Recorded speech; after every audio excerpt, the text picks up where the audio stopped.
জালকাঠি 21 মে সদর উপজেলা পরিষদ নির্বাচন অনুষ্ঠিত হবে। সেই নির্বাচনে আমাদের চেয়ারম্যান প্রার্থী মোহাম্মদ সুলতান হোসেন খান, যার প্রতীক দোয়াত কলম। আমরা দোয়াত কলম প্রার্থীর পক্ষে আমরা নির্বাচনের প্রধান সমন্বয়কারী আমি এবং আমার পাশে আছে ব্যারিস্টার শাহরিয়া। আমাদের উপর হামলা করা হয়েছে। আমরা এই হামলার সুষ্ঠু বিচার চাই এবং তদন্ত সাপেক্ষে আমরা এর জোর দাবি জানাচ্ছি। এবং হামলাটি করেছে খান আরিফুর রহমান, আনারস প্রতীকের প্রার্থী এবং তার কর্মী সমর্থকরা আমাদের নির্ধারিত জনসভায় আমাদের উপর হামলা করেছে। এখন নির্বাচনের পরিবেশ সৃষ্টি করা হলেই আমরা মাঠে থাকতে পারবো, এবং নাহলে আমাদের মাঠে থাকা সম্ভব নয়। এবং আমাদের বিরুদ্ধে উল্টা তাদের অফিস ভাঙা বিভিন্ন মামলা দায়ের করার প্রক্রিয়া চলছে বলে আমরা শুনেছি। তো আপনাদের প্রার্থী কি অবস্থা আছে? আমাদের প্রার্থী এবং আমাদের অনেক কর্মী সমর্থকরা বরিশালের শেরেবাংলা হাসপাতালে ভর্তি অবস্থা আছে, যাদের অনেকেরই অবস্থা আশঙ্কাজনক। তার আমাদের প্রার্থীর অবস্থাও খুবই আশঙ্কাজনক। তো এই হামলার ঘটনায় আপনি কাদেরকে করছেন, যে কারা ইন্ধন দিচ্ছে? এই হামলার ঘটনায় সরাসরি খান আরিফুর রহমান, আনারস প্রতীকের প্রার্থী, তার সেই ইন্ধন দিচ্ছে এবং তার পেটোয়া বাহিনী আমাদের উপর হামলায় ঝাঁপিয়ে পড়েছিল।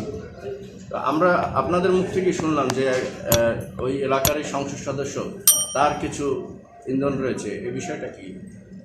এখানে সে চেম্বার অফ কমার্সের অনুষ্ঠান সহ অনেক অনুষ্ঠানে সে বলেছে আমার প্রার্থী খান আরিফুর রহমান। এমনকি বিনাইকের ইউনিয়নের চেয়ারম্যান জনসম্মুখে বলেছে যে আমু ভাই যেটা বলবে সেটাই হবে, নির্বাচনের 5-7 দিন আগে কেউ মাঠে থাকতে পারবে না, এবং আজকে ঘটনা সেটাই হলো। আমরা কি এজেন্ট দিতে পারবো না, আমাদের পিটিয়ে উঠিয়ে দেওয়া হবে, এবং আমরা সেটাই পর্যবেক্ষণ করব। তাহলে ডেফিনেটলি আমরা নির্বাচন করবো, কারণ আমরা বিশ্বাস করি জনগণ এবং ভোটাররা আমাদের সাথে আছে।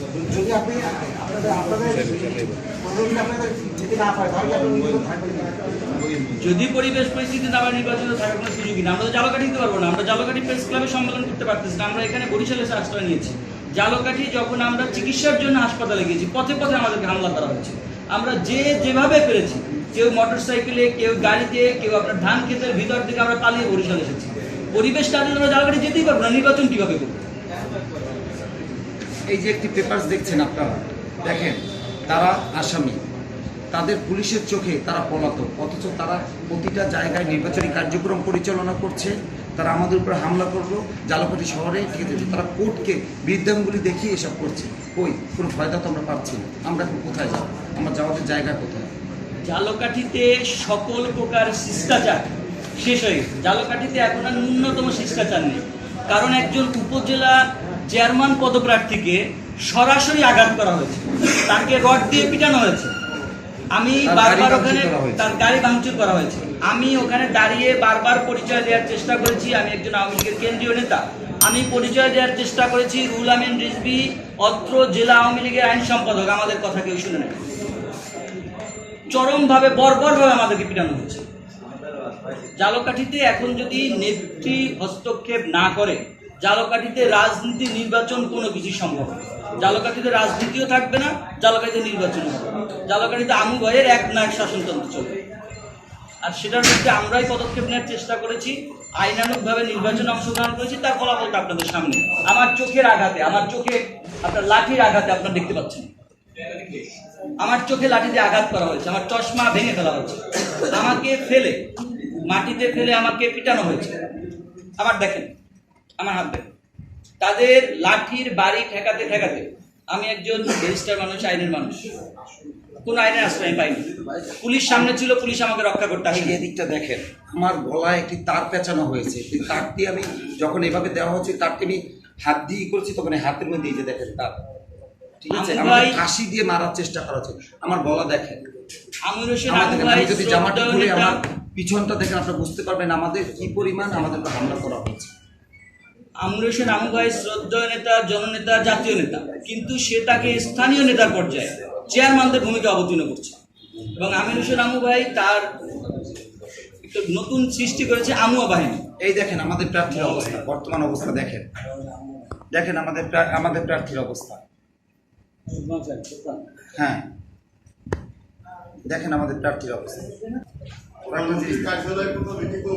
এই দেখেন আমাদের কর্মীদের অবস্থা।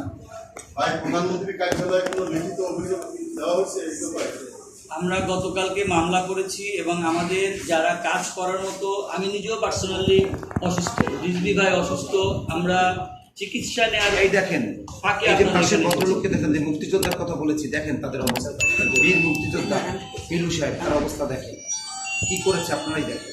আচ্ছা, বাংলা কতজনের বিরুদ্ধে মামলা দায়ের করেছেন এবং মামলাটা কোথায় দায়ের করেছেন? ঝালকাঠি। আচ্ছা, আমরা একটা চ্যানেলে নিউজ আমরা দেখতে পেলাম যে ঝালকাঠি থেকে এই নির্বাচন সংশ্লিষ্ট ঘটনায় 3 জনকে গ্রেপ্তার করা হয়েছে। এরা কারা? এরা আপনাদের কিছু জানেন?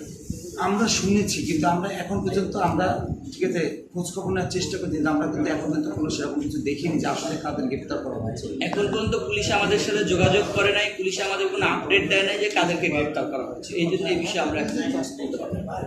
এমনকি আপনারা জানলে আরেকটু অবাক হবেন, আমাদের প্রোগ্রাম কভার করার জন্য ঝালকাঠিতে কিছু সাংবাদিক ছিলেন, তাদেরকেও আঘাত করা হয়েছে। তারপরে তারা প্রেস ক্লাবে গিয়েছিলেন আমাদের বিরুদ্ধে একটি কনফারেন্স করবেন, তখন সাংবাদিকরা বলেছে আপনারা আমাদের উপরে আঘাত করলেন, তারপরে করেন তাদের সাথে খুব দুর্ব্যবহার করেছেন।